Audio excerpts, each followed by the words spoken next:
Good morning, everyone. I'm so sorry. Bangalore is being completely dug up, and the internet's a challenge. So I've just hotspotted it. Hopefully, all will be well. No, Good no, morning. welcome, Lina. That's a lovely way where our guest starts sort of coming in, starting to talk without us having to do anything. That's perfect. Sorry. No, I'm good. Lovely. It's lovely. I mean, I love the situation where we don't have to do anything. So it's great. Hmm. Rishona is the boss. Rishona, Thank you, sir. It's so great to have you here. I'll just start with a quick introduction and then we can move on with this session if that's okay. Rishona, you want to wait just a few minutes? We can just chit chat with Lina a bit because you know this code ka hassle this morning. Some people have not been able to join, I'm sure, till now. So let them figure it out. 5 minutes. Let's just chit chat with her. Is that okay, Lina? Absolutely. I love chit-chatting. So what's the pollution scene in Bombay? Pollution's not so bad. You're in Delhi, obviously, where it is really Yeah, terrible.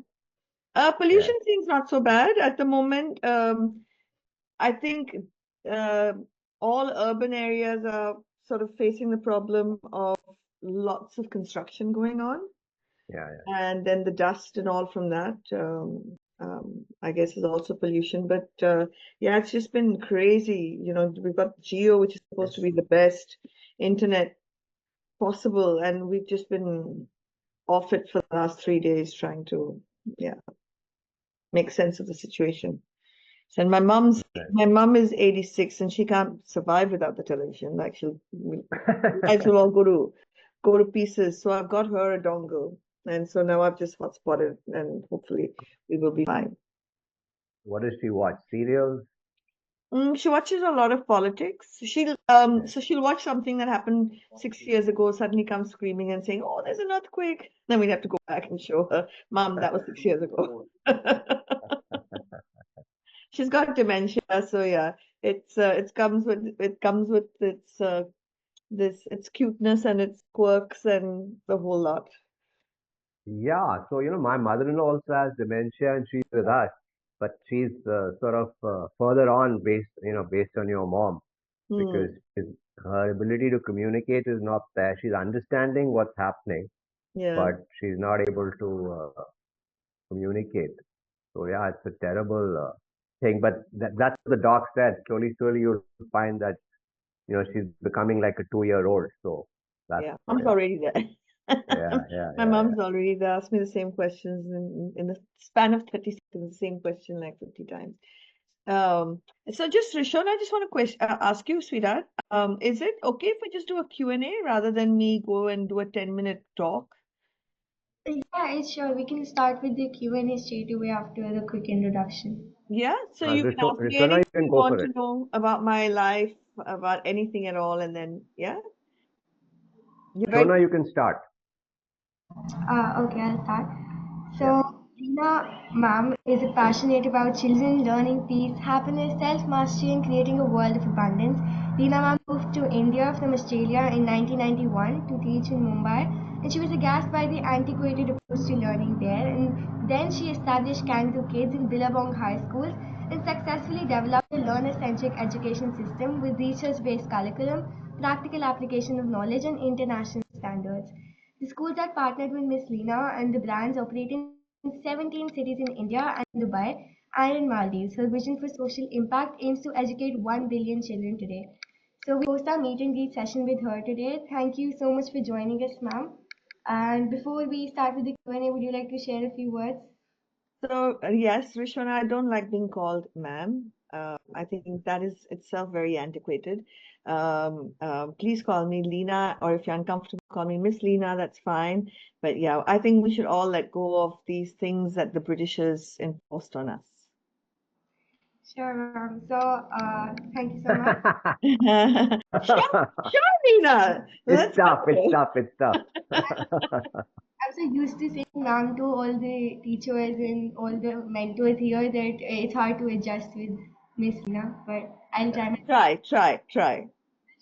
So I'll start with a few questions right away. just to set the tone, and then I'll hand it over to everyone else to ask their questions if they have any. So first of all, I wanted to know that like some career paths, they just come to you in a flash as if one was born to do something like that, while others they take time over experiences to really realize what career path they want to choose. So how did that work for you? I think most people have a blueprint that they're born into. The issue is that parenting and schooling doesn't know how to sort of ask the right questions or make the right observations to notice what this child is really born for, right? So I believe one is that our blueprint is we're all born to contribute to the world. It's not about just amassing riches at anybody else's expense. So if we're all born to contribute to the world and we watch kids when they're very young, I think most kids will kind of show you where their path is. Um, some kids, will like to put things together. Some kids like to pull things apart. Some kids are very social. Some kids are very talkative. My mom observed me from the age of about 6. Initially, my mom thought I was, I had some mental deficiency because I was always playing with kids who were 2 and 3 years of age.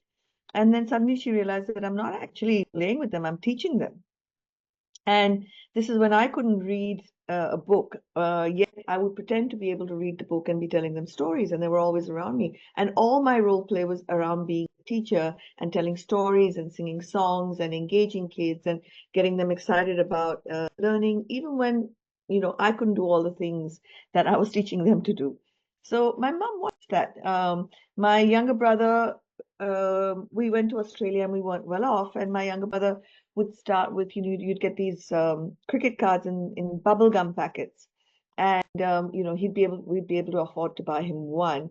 But by the end of the year, he had like 100 of these cards and the original one back. So obviously he was doing this trading and negotiating and trading and negotiating. And that's what he's ended up doing.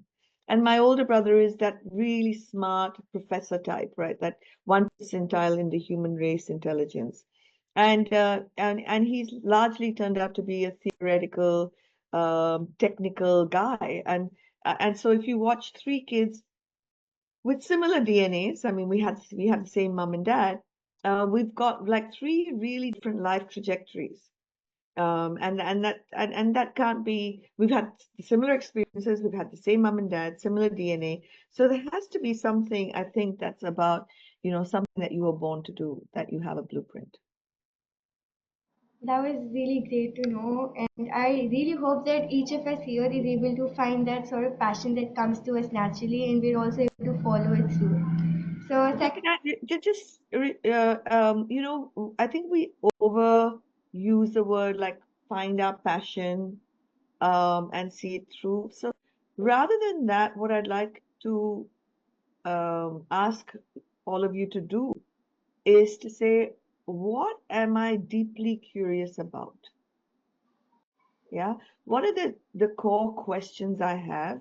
And those core questions will then kind of, so not only am I a teacher, because that's like a technical thing, right? That my mom watched me teaching, and so she said, well, but the deep question that I had when I was a teenager was around this cult that happened in America.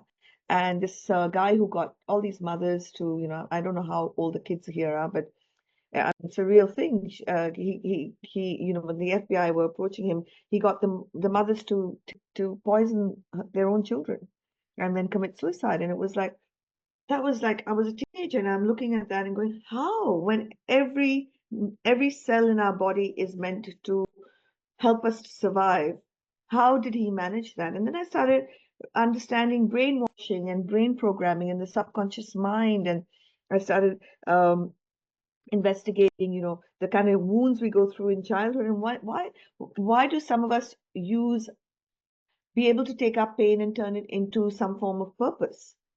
Like you take that painful experience or something and say, hey, I'm going to be greater because of this pain that I've had. I'm going to turn it into something. And other people take that pain that they've experienced in childhood and go out and hurt the world, you know. So what is that? And can that be taught for? Because if we can teach that skill to all children, then that means whenever you have, and pain is a necessary part of the human condition, right? We're all going to experience pain. I'm not talking about physical pain of, hitting our head or stubbing our toe. I'm talking about someone very dear in our life will die. It's just real. Yeah, we will be rejected. It's not like every guy I ever liked me back. So we have to be able to handle those areas of rejection. No matter how hard we try, it's not like we're going to get A+ in all our work. So those are forms of rejection we're going to face, and they're all painful. But how do you take that pain, and how do you process it, and then what do you do with that? What comes out the other side? Is it good, or is it going to keep you stuck, or is it going to keep you moving forward? And that's what I'm doing in Dreamtime Learning. I'm wanting to give kids those tools and strategies when they're very, very young. That's great, ma'am. And something related to that I strongly believe that learning and education shouldn't just be limited to specific subjects. They should go deeper into values and be more realistic. Do you believe that sometimes while going on the path of success as knowledge as students and individuals, people often forget to just be a good person in life, be a compassionate and kind person, values that are taught at a young age, but then as we grow, we tend to forget them. So let me start off by saying most conventional schooling, as we know it, is broken. Right? And that doesn't need, it doesn't need like a little bit of airbrushing or a little bit of fixing. It needs a complete overhaul. So there's a saying that whatever you measure is what will matter. So, but what do we measure? We measure math scores. We measure, do we measure kindness? Do we measure empathy? Do we measure ethical decision making? Do we measure those things? We don't. I mean, you're not given a grade for being a kind person. You're given a grade for doing your math well. So we have to actually completely shift the focus of what we measure, because it's these traits, these human-only traits in the world of artificial intelligence that are going to matter, right? So it's like um, all these innovations and inventions have come and slapped us in the face and said, hey guys, all that standardized learning you're doing for ever so long, and we've all been, all of us educators here have been in some way or the other against it. But we didn't know how to shift it, because at the end of the day, what are the boards going to measure? And then how is a parent going to say whether the child's in a good school or not? Because whether you make those measurements work. And we're not measuring the right things. So yes, we've got to shift and we've got to measure the right things. So how I've done it at Dreamtime Learning is we embed it. So if I want to teach kids about neurodiversity, right? So you're saying tolerance. Let's say tolerance and empathy are traits that we want to build. You can't build it theoretically. You can't give kids a piece on tolerance and empathy and make them read it and then make them do a comprehension exercise and think now they're suddenly going to be tolerant and empathetic. You've got to build it in how you design the learning. So I'll give you an example. If I want to teach empathy, what is empathy? Making sure you can put yourself in somebody else's shoes. Right? So I want to teach that as a skill. What I will do is, for example, is I'll say, okay, I'll do it around one of the Sustainable Development Goals. We're going to talk about carbon footprints, and we're going to understand as a fact that non-vegetarians have a higher carbon footprint than vegetarians. It's just a fact, right? That's not something I'm choosing, or it's not a subjective thing. So we explain that. In that, we're explaining to kids about the Sustainable Development Goals. We're teaching them about what's happening with the climate, etc., etc. And then we're going to understanding how carbon footprints happen. Now, what we do is we'll ask kids, so do you think you should be vegetarian or non-vegetarian? And the vegetarian kids will put up vegetarian very quickly. The non-vegetarian kids will still say non-vegetarian, right? Because that's a deep belief that's embedded in our system. But then we can do a very interesting thing. And this is what we can do. We put them in groups, yeah, with a rubric for an argument to come back to be vegetarian and non-vegetarian. But you know what we can do? We can give all the vegetarians all the literature on the importance of being non-vegetarian, right? Or all around the proteins and this and how it's a natural part of us as hunter-gatherers, etc. So we're giving them all that kind of information. So the vegetarians are given the information on being a non-vegetarian. So when they come back, they have to argue for being non-vegetarian and vice versa, right? We'll give the non-vegetarians all the reasons why you should be vegetarian. Yeah? Because that's the state of the world, right? There's no that one absolute truth. There's truths on both sides. And then when they come back to argue from the opposite point of view, that means they have to put themselves in the opposite person's shoes. Hey, what starts happening? You start building a sense of empathy, right?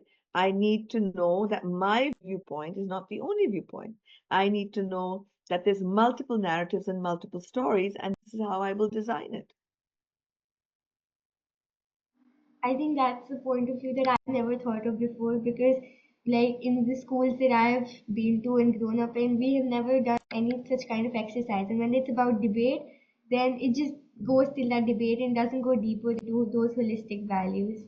And then, the third thing that happens, Rishona, because we said, right, empathy. So we've done the empathy, and now we're going to do the tolerance, right? And the collaborative work, because that's the way to heal the world going forward. Now what we'll do is we'll put them in mixed groups.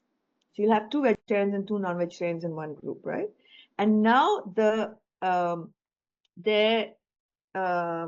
outcome or their performance of understanding is to present ways in which the world becomes fair, right? So if I'm a vegetarian and you're a non-vegetarian, you're taking up more of the earth's resources than I am, right? But is there a way now for us to collaborate where you can compensate for using up earth's resources more in that way by perhaps saying, but I'll only own 4 sets of clothes. So I'm going to lessen my carbon footprint that way. Or, I'm not going to travel as much overseas. So is there ways of you then us coming together in a way that's collaborative? Because the world's problems are not going to be solved by Trump on one side and Kamala on the other side, right? And both of them are trying to argue each other down. The world's going to be solved when they come together, when these opposing viewpoints come together and say, hey, but how do we do this as a progressive, collaborative way for the world going forward? I, I think that's a really good idea to like go forward with. And I think this is something that every student should be taught at a young age so that as they grow up, they don't forget these things because they've learned it firsthand. It's not something theory that they've read somewhere that these are some values that you should have, but they've actually experienced them in a real life scenario which is relatable to that person. So I think that's a really great and a very creative and a very unique idea to go forward. And I think all schools should in some way inculcate this kind of holistic. This is what we're doing throughout. This is just one example, but this is what we're doing throughout our curriculum, right? Is we've taken this, what we call the Dreamtime learning outcomes, and what does that mean? And then therefore, what is the student profile we've got in mind for this person to go out and contribute to the world and collaborate with people and find innovations and inventions to solve the very problems that we mankind have created. Thank you so much, ma'am. And my next question is something which is like more experience based for me because I believe that one of the most common struggles that students face is time management. And it isn't just about making time planners or like timetables for myself, but I think it's more about setting your priorities right because as you grow older, especially in high school and middle school, studies seem to have more importance at some point, but at the same point, there's so many new opportunities that open up from like inter-school competition to sports events and so many other things. So, how do you feel is the right way to prioritize between studies and extracurriculars? Okay, so the first thing is that schools take up too much time. So what we've done at Dreamtime Learning is if you are a student with us, we've taken away your travel because you can learn from home. And the second thing we've done is your schooling gets done in half the time. So if you're in grade 1 and 2, you finish your school day in 2 hours, 40 minutes. You've got the rest of the day back, right? To follow in your interests, to ask those deep questions, to kind of explore those deep answers. So that's one of the things. Schools need to take away all the SPAs and all of those things that we made mandatory. Even though I was the one who introduced them in 1993, That time was very different and today is very different. Right? Because it's no use you've got 40 kids dribbling the ball in basketball or 40 kids doing the same level of any of the sports or performing arts in school. So schools should now leave that to experts and cut down the school days so kids can do that outside of school in ways that interest them at the level that they can focus in. So that's from the school's perspective. Now I'm going to speak to you about from a student's perspective. So Rishana, you should start by looking at your life and what are all the things that you do or decisions you have to take that take time, right? And you have to start thinking like a CEO and say, I'm going to put SOPs around those standard operating procedures. I'll give you an example. So I have my parents, both of them 89 and 88, staying with me. And they stay on the 14th floor, I stay on the 12th floor. But I have to figure out their lunches, their dinners, their this, everything, right? So I'll be deep in conversation or I'll be deeply doing deep work. And, the caretaker will come to me and say, Didi, aaj lunch mein kya banao? Didi, aaj dinner mein kya? Can I now take that? Because that's every time she asks me that question, I've actually taken away 15 minutes of my focus because it takes that long to get into a state of focus. Now she's diverted my focus. And then I have to get back into focus. So I kind of lost half an hour in that one question of Didi aaj dinner mein kya bana?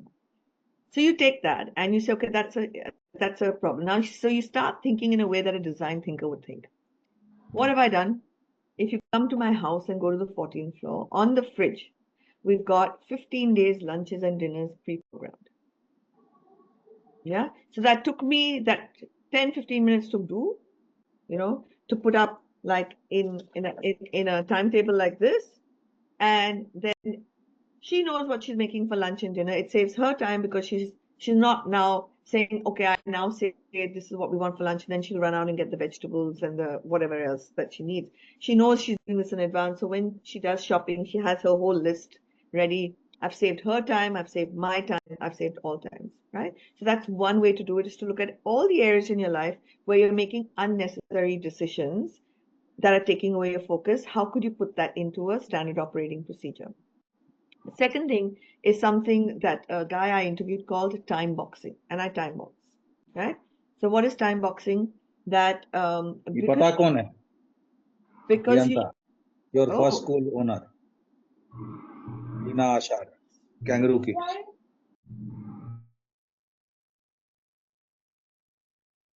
okay. So the second thing is called time boxing, right? So you actually take your time and you put it in boxes. So you don't. Nir Ayal says that the one of the problems we've done is we make this task list and then we focus on the tasks and then we go one task after another. He said instead of that, because that causes unnecessary stress to the brain, he suggests we time box, and I do it and it's worked really, really well for me. So what do? I take my day and I divide it into time zones, right? This time I'm going to spend on creating this presentation, right? And when I'm creating this presentation, I'm not worried about whether I've completed or not. I'm going to be focused on doing the presentation, putting that time in. I time box on Sunday. I will spend only on Sundays. I will spend 3 hours binging on Netflix.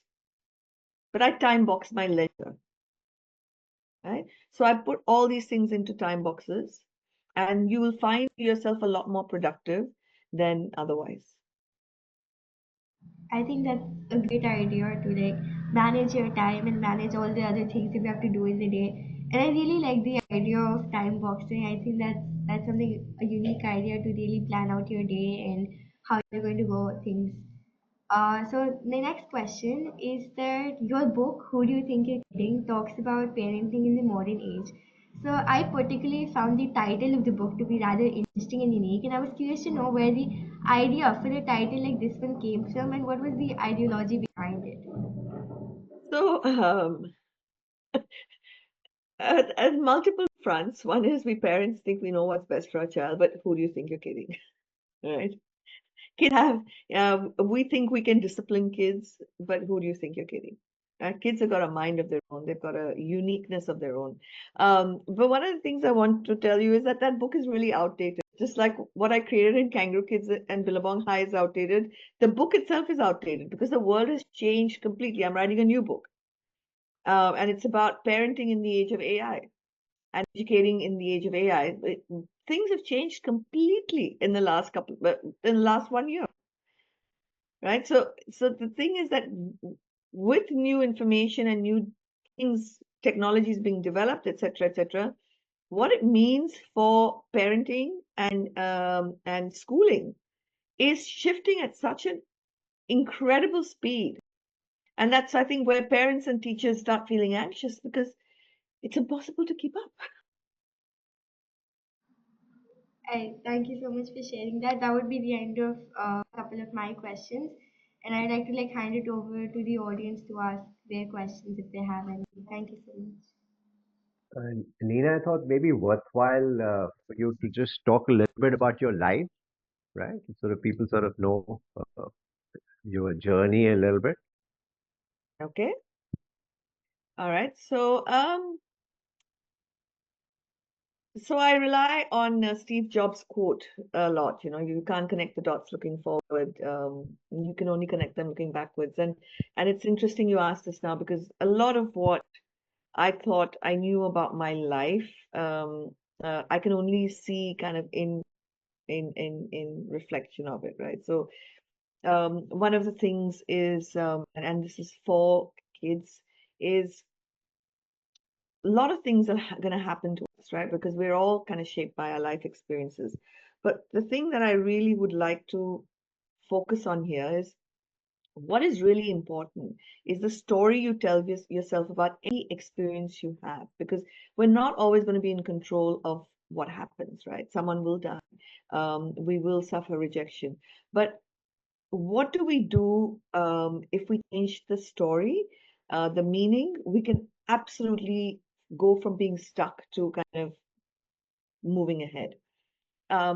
This sort of, in I started Kangaroo Kids in 1993. I started it, again, when I look back, I kind of started it was an inclusive school, but people don't kind of know that I was born with dislocated hips. I've gone through a lot of physical pain as a child. I kind of think that it's brought about a whole lot of resilience, emotional resilience for me as an adult, because even if you take physical pain, it kind of transcends across the other barriers, and I believe it's made me emotionally very resilient. So yeah, and because I was born with dislocated hips and I was put in plaster, I think, I sort of developed the power of kind of associative thinking a lot. So the integrated curriculum that we started in 1993, et cetera, all came as a basis of that. So yeah, so I was born in India. I was brought to India for my birth from Africa. So as a child, I traveled a lot. So I went to Africa. I'm a British passport holder and an Australian passport holder. So I lived my primary school years in the UK and then my high school and college years in Australia. But by heart, I'm purely Indian. I obviously come back because I see I have a very strong resonating connection spiritually with India and the Indian spiritual wisdom that exists. But I think all that travel made me very adaptive. When you learn to adapt to make new friends and adapt to do all those things, that just like the resilience kind of goes across boundaries. So when things change in the world outside, I very quickly can adapt it to education, for example, and say, okay, what shifts do we need to make in education? Yeah, so I started Kangaroo Kids in 1993. Parents then said, no, we want a high school that follows a similar philosophy and pedagogy and ideology. So I started Billabong High in 2000. I had a lot of career setbacks, but each time something happened to me, I'd say, what am I supposed to learn from this? Instead of saying, oh my God, this has happened to me, I'd say, hey, this has happened. What am I supposed to learn from this? And that would change, I think, your perspective altogether from feeling like you're a victim to saying, I have some sense of control. And that sense of control is just the meaning you shift. And then when you shift that meaning, other things happen. So 2006, my business almost collapsed because one guy owed me a lot of money, and we just signed up for him at the middle school. I'd built my whole back office to do all the curriculum for middle school, and then he pulled out, and suddenly I was left with all these costs, not enough money, and the fear that my business would crumble. And instead of you first fear, shock, you go through those emotions, and suddenly you stop and say, "Hey, what am I supposed to learn from this?"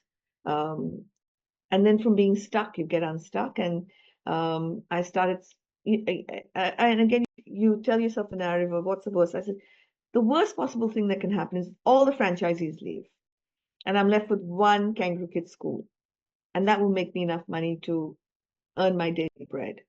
And the minute your brain then goes into a state of calm, you can start thinking clearly about what you want to do about the situation.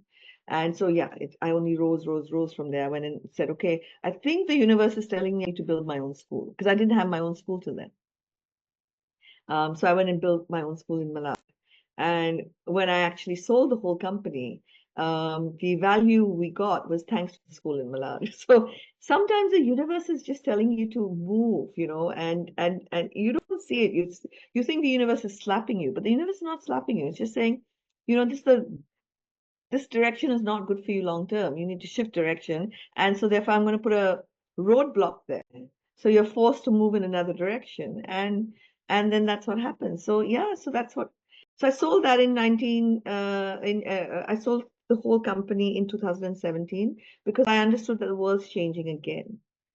And if I'm going to create learning experiences for kids that are correct for this time, then I need to shift focus all over again. And for me, this journey is not about significance or identity or about financial comfort, because I've done all that, right? I've been there, done that. It's about the impact. So then I built it around licensing the curriculum to schools. So I went back and I created a blueprint also of why did that guy disengage? Why did that guy pull the rug? Why did he stop wanting to be a franchisee? So I actually went into an empathetic mode of looking at the whole business from his viewpoint.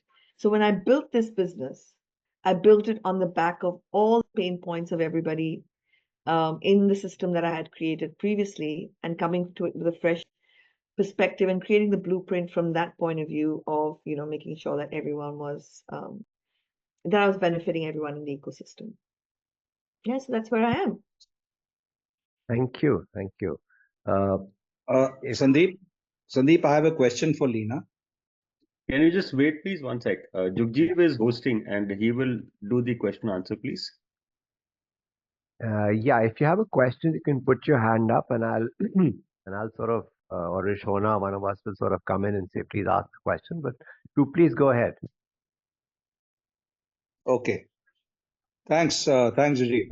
Lina, just to give you a brief introduction, my daughter, she started her schooling with Kangaroo Kids way back in 2005 when we were in Bombay. She was 10 months old, and I was actually looking for something unique. And I got to know about Kangaroo Kids that time. And we came to your Juhu branch. And I was surprised when we were told that probably we were little late because there were people who had registered 6 months old. So we were like, wow, this school is different. And I must say why it was different, because, and I will link it up with your AI related parenting, because when I look at our generation, when we raised our kids, one of us probably were fortunate that amongst the parents was not working, therefore were totally dedicated towards raising the child. And you had a unique concept where the mothers were supposed to be sitting with the kid, a toddler, 6 months old, 8 months old, 10 months old, in a Bombay like city where the neighbors don't know you. It was a very good platform, not only for kids to bond, but also mothers and families to bond. Right. So that was my first experience about your unique pedagogy which you had developed that time. And since then, we moved from there to Chandigarh and to Delhi. Unfortunately, we didn't have Kangaroo Kids or Billabong High this side. But my wife was part of a play school called Clay. She started her career with Kidsy and Clay. So we have seen the next generation in terms of how they are raising their kids. And my God, we used to discuss like, how can parents be so centric towards their career and not thinking about kids? It's like play school mein dal diya and my job is over. You take on, you manage, you give me the child at the evening, and that's it. So my question here is, as parents in the current generation, whether it is technology, whether it is AI, it cannot abdicate you from your core duty of raising your child. If you do not, what do you call, devote time, spend time, then what's the purpose of having a kid? What is Absolutely. the child growing up with? Nothing. Any which way, this generation has not seen playgrounds. They have just collapsed. So they are playing what? They are playing on screens. They don't have any interaction on the playground, playing physical sports, playing team sports. So therefore, they all this current generation, they have very poor interpersonal skills because that can only develop when you play with people. This generation has not seen that and probably will never see that. So So the what is your question is, take on that? Because this is something which is really going to have a permanent scar on kids when they grow up as adults. I wouldn't be so pessimistic, Lina. What is your reaction? So I think what we need to be, and I'd like, because I don't want any mother who's working to feel guilty. I'm a working mother. Um, um, and my parents, we grew up in Australia. We grew up poor. Both my parents used to work from morning to night. I don't think it's like the excessive amounts of time you spend. I think it's about when you do have time to be present with the kids emotionally, um, and have the sorts of interactions that will benefit them. In some ways, working mothers is great, especially for the boys, because the boys tend to take on their sense of work and a sense of responsibility and all of those from the mom rather than the dad. So while I've always been a working mom, my son has grown up highly um, emotionally intelligent. He's doing really well. I think it's just when you do spend time that you're mindfully present. Yeah. And in many ways, too much time with parents is a minus, because that tends to be parents mollycoddling, or what I call bubble wrapping their kids. Right. And that's not a great thing for kids. So I think it was great that I at the age of 9, I was making 10 sandwiches a day. Right, for the whole family, I was making the sandwiches and packing the sandwiches.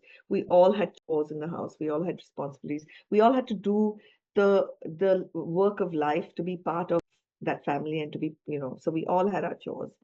I think it's more about in the family life, is there enough time for these kids to feel emotionally great? I'm just going to quickly talk about there's an experiment done with, and I've spoken to Sandeep about this. 3 groups of rats. The group of rats that are most resilient are those that know that they've got their mom, but also know that they have to do what without their mom. So has a space. Kids need a safe place to come back to, but they don't always need to be in that safe place, if that makes sense. Thank you. Arika? So good morning. I'm Arika Banka from Yanstri School. So, ma'am, it's been so great to hear your experiences. And I just had a quick question. So I believe that there's always someone in our life who inspires us to be who we are. So who would that person be for you? I'll say it won't be a single person. From my mom, I learned the power of giving. I watched her as a child, and not giving in terms of money, but actually giving in terms of her time to even people who have harmed her. So the power of forgiveness, the power of giving of yourself, I've learned from my mom.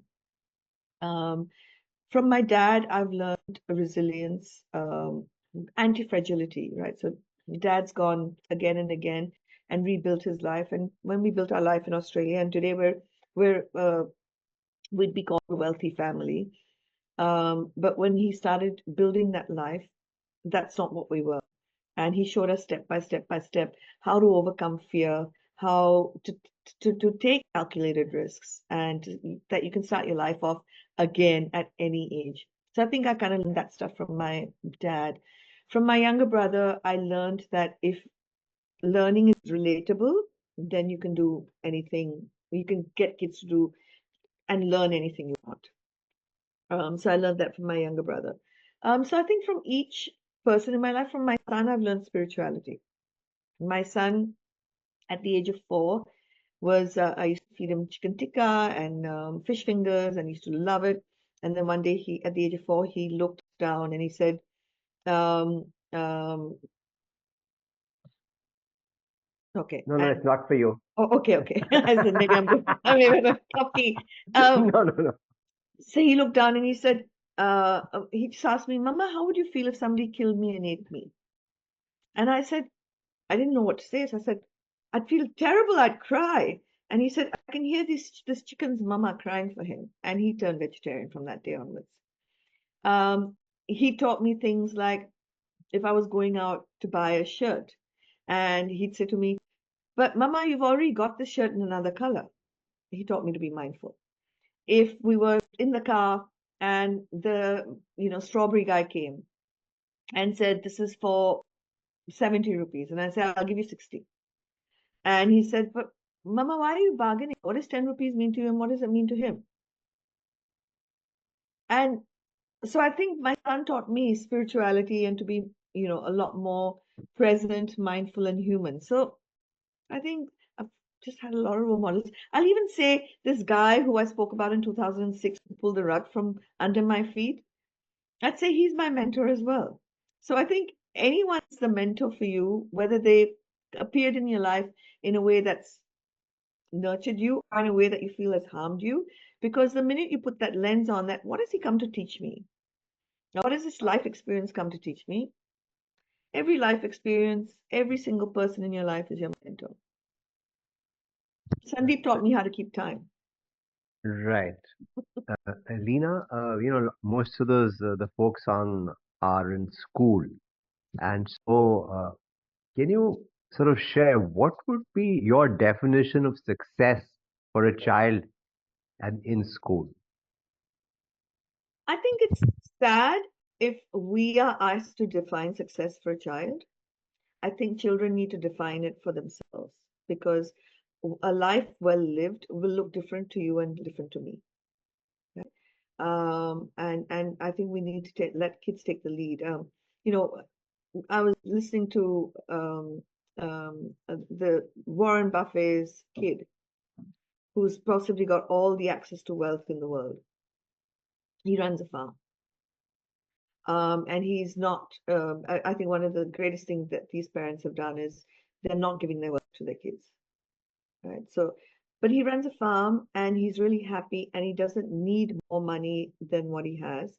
And for him, I think success would mean a content life, life away from all the noise and the pace and connection with the earth and with oneself. And that's his definition of success. My definition of success for me is when I die, if the world is a happier, kinder place because of the part I played in it, I'll feel very successful when I die. I'll have no regrets. So my younger brother loves his Maseratis and massive holiday homes and first class travel and all of that. Success to him is very different. So most of us have been conditioned to define success the way society sees somebody as successful. But that's not necessarily how it is, right? So I think I think our definitions of success need to come from the self, and we need to find ways within school, and there are ways to start getting kids to think about what success looks like to them. Like, what is the life that they want to live if they've lived a good life? And we get kids to write their epitaphs even when they're in like grade 3 and grade 4. Death is real, right? Death is real, and the more you remember that death is real, the better you're going to live a life that's well lived, because you're going to take every day as something from which you're going to learn, grow, contribute all in the same day, because it's going to be essential. How important is academics? It's not. Academics is not important. It's in the way that we term academics, right? So in the world going forward, any information you want will be easily available. It's what you do with that information that's vital. So, I give this example very often because a lot of people tell me that, Australia's just banned social media, right? And I'm an Australian, so everyone says to me, and I say, I think we're coming about it the wrong way. I'll take the world that the kids are living in with the realities that they're living in it and say, how do I get them to understand that this can be a force for good or a force for bad, just like nuclear energy, just like AI, just like anything in this world, right? Can be a force for good or bad. And then we'll do something like it's Gandhiji's Salt March, or it's so somebody from history. It's constantly and now kids go and become social media experts in the area of either Facebook or LinkedIn or Twitter X or um, Instagram. Now, what they get by the end of it is, one is they have to understand the history or the context in which they're creating the posts. Secondly, they have to understand how algorithms and how social media gets our attention. So automatically they're learning the bad side of it, right? The brainwashing side of it. And now they're going to use it as a force for good. And then they're going to come and they're going to come up in front of the class and they're publicly going to express or show their presentations. So in doing so, it's for want of a better phrase, it's how do you perform your understanding? That's important. And our performance of understanding has got very narrow to how do you do on the exams? How do they do on the assessments? So when I say academics is not important, I'm saying academics in the way we're teaching it is not important. The definition of academics as we have them in school is not important, and grades are not important. It's your performances of understanding that are important, and how, whether they get graded or not, you're going to be learning continuously on the continuum, right? And therefore, to just couch. So I'm carefully couching it. Academics, in the sense that we understand academics and we test for that knowledge, is not important. And and this is a very interesting statistic. I was listening to this on listening to it on an audiobook. There's a book called Barking Up the Wrong Tree, and it's about education and schooling and academics. And he said the Forbes 400 top list, of that 49 of those kids failed in school and never went to college. But the net worth, if we're counting success as how much money I make, the net worth of those 49 was greater than the average net worth of everybody else on the Forbes 400 list. So it's not knowledge-based academics. It's, do you develop grit? Do you develop thinking about thinking in school? Do you develop empathy in school? Do you understand? Do you build those habits of success? And again, success as it means to you. Do you understand what habits you need for you to live that life? And then therefore, can you backtrack it in honoring that as part of your education. Thank you. Manisha ma'am, you wanted to ask a question? Hello, good morning. Hi, I just Manisha. want to know, according to you, which skill set is important for the students of the age group 9 to 14? So I won't just say from the age of 9 to 14. I'll say in this world, I'm going to say the what I call a superpower today is your ability to focus. Because we're in this odd world where it's the age of creativity, it's the age to create. So it's your influencers. Whoever gets your attention is going to make money. Whether it's Netflix, it's an influencer, it's whoever can get your attention, because your attention is the value. The new currency is attention. So whoever gets your attention is going to make the money. And at the same time, because it's that age, it's also the age of distraction because everyone's trying to get your attention, right? So it's the age of distraction. So I'd say the single highest, so I'm going to name two. The two highest superpowers, one is focus, and the second one is anti-fragility. Because in a world where we don't know what's going to come at us, in terms of global warming, in terms of anything, in terms of what AI is going to mean, in terms of, so there's so much uncertainty in the world today that I have to be anti-fragile. And when I say anti-fragile, it goes beyond being resilient. In resilience, you just bend and you don't break. In anti-fragile, when the storm comes, you become stronger because of the storm. Right. So you look at what is the storm here to teach me, and how do I benefit from the storm, and how do I make the storm an advantage? And those are the two I would say are the highest rating skills for me going forward. And how do you develop focus? How do you develop both? Focus.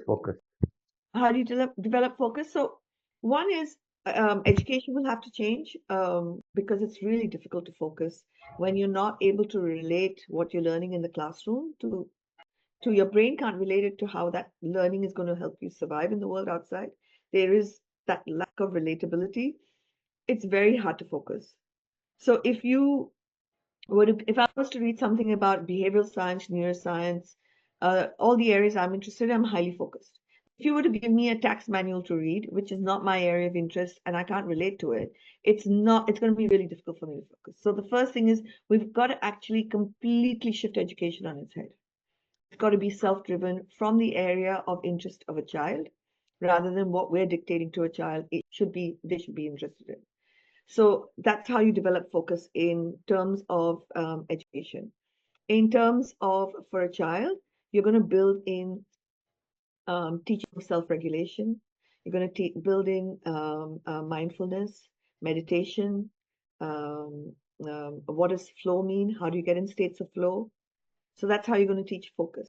How you're going to teach anti-fragility? You're going to do that through lots of stories for kids. The problem very largely is kids get to see that so and so is successful. Like what we're teaching Harry Potter.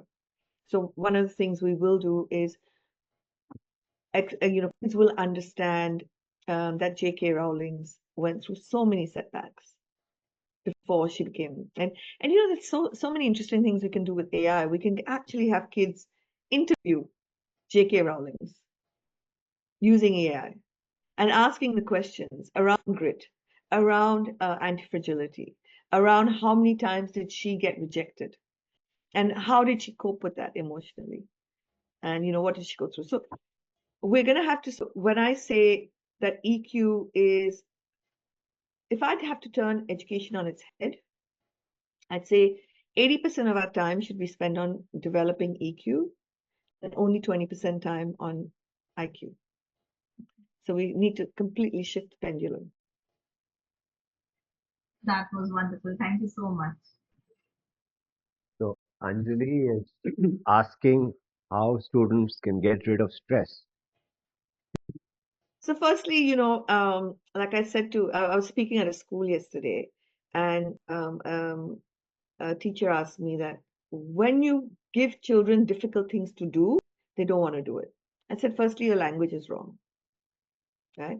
So when you give kids a challenge, then it speaks differently to the brain than difficult. Now, what do we mean by stress? Firstly, I don't know. So if you could expand on that, because there's so many different types of stress. There's good stress as well, right?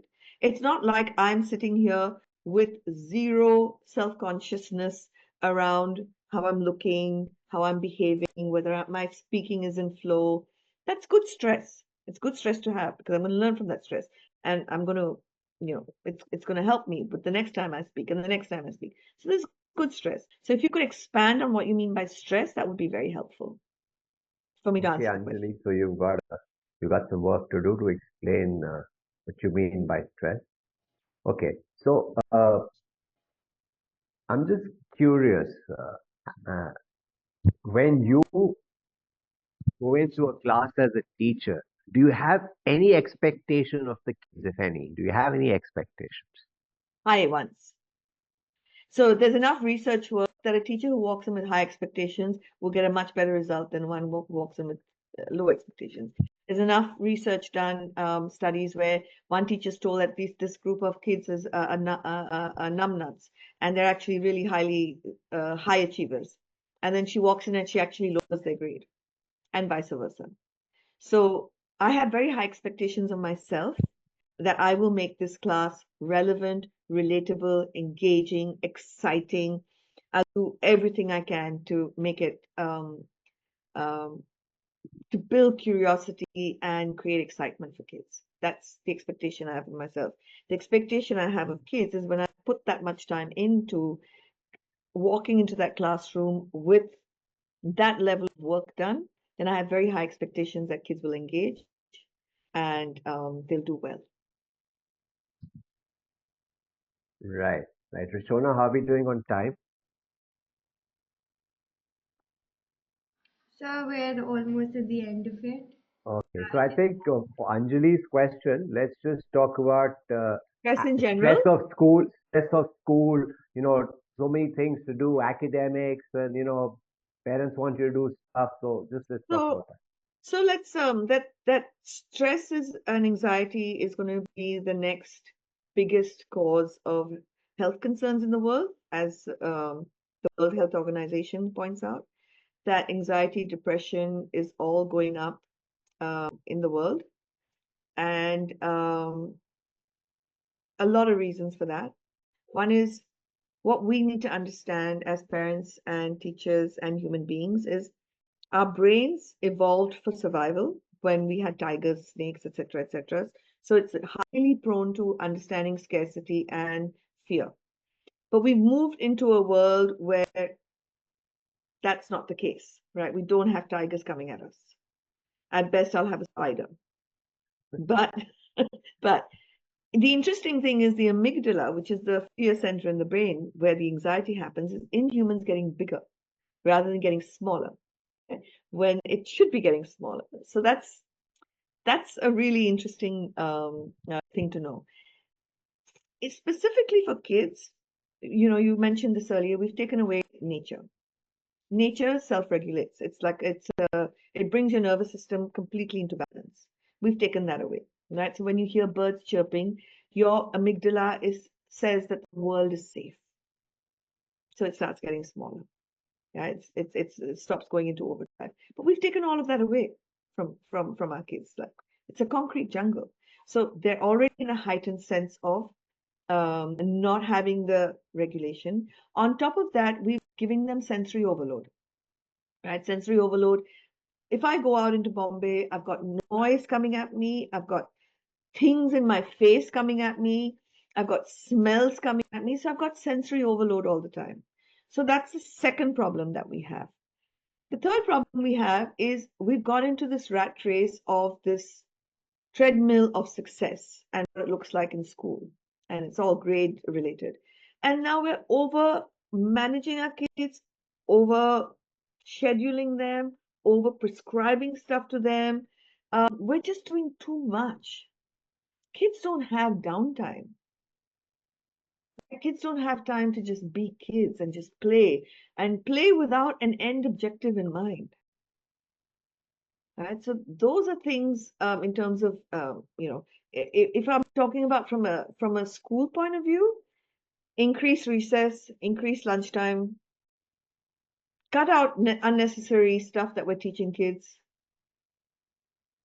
would be my suggestion. And As from a moms, student, yeah, as moms, don't care about your kids' grades so much. Let them care about it themselves. Instead of asking them, "Have you done your homework?" or what did you do in school?" Ask them, "How did you feel today?" Right? What's one great thing you learned through your day? What's one time you felt sad? And how did you cope with that? Ask them questions that are more feeling questions than doing questions. and for a student, I can't say that because what I say, all you educators will come and possibly slap me down. Um, no, don't worry, say it. for students, I'd say grades aren't everything. Your experience of school and the friendships you create and the things you learn through those social interactions are more important than anything else.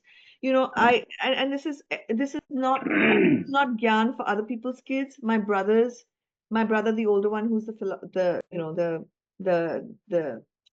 1 percentile intelligence of the human race, his kids also grew up like that, right? A plus, A plus, A plus, A plus. So I asked my niece, I said, Nirali, if you put like maybe 100% of your time in studying to get this, 100%. How much would you have to study just to get 90%? So she said, about 70% of my time. I said, well, I would go for a 90% and devote that 30% to yourself and your self growth, yourself as a person and entertainment and having fun as a kid. Um, because kids' life is short. You realize it when you get to my age, and I'm 60 years old. Um, I wish I had known when I was 30. I think till 30, I had a childlike life. But when I was 30, I wish I'd kept on remembering that life is short. And every day really counts. And every day counts not just like you're not at the age of 10, your life is not about getting ready to be 25. It's to live in that age of 10, to live in that presence of being 10 years old. Sandeep, as I said, I learned timekeeping from Sandeep, and Sandeep says we're done.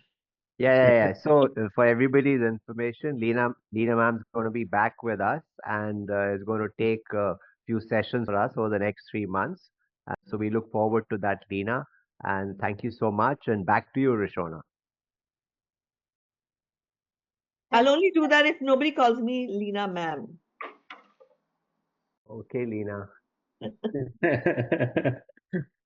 So Um, Leela, Rishona is here. She's the yeah. school captain. And sorry, no one else can speak now, please. Don't come in.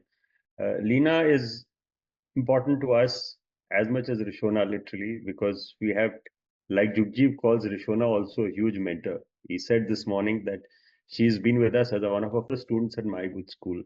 And Rishona joined us October 1, 2021.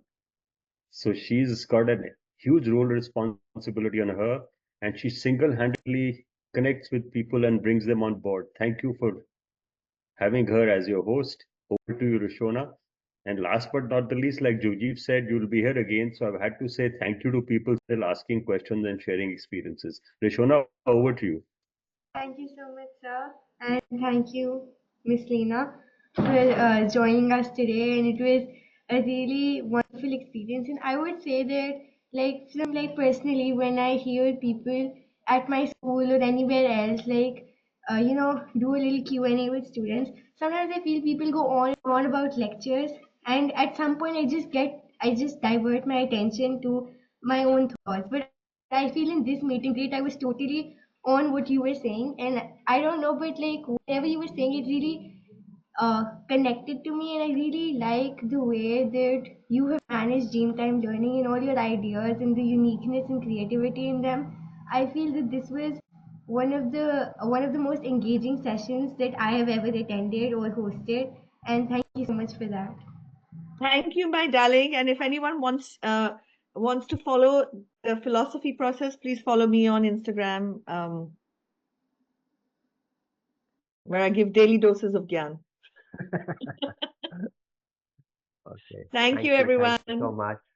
Yeah, don't forget to Yeah. listen to Rishona's podcast. I hope you should remind everyone. I put the link. Lina's podcast. Lina's Lina's podcast. podcast. Yeah. Lina, your podcast, your podcast, your podcast. Thank you so much. And Thank you, everyone. we love you so much. God bless you. Bye. Thank you so much, Lina.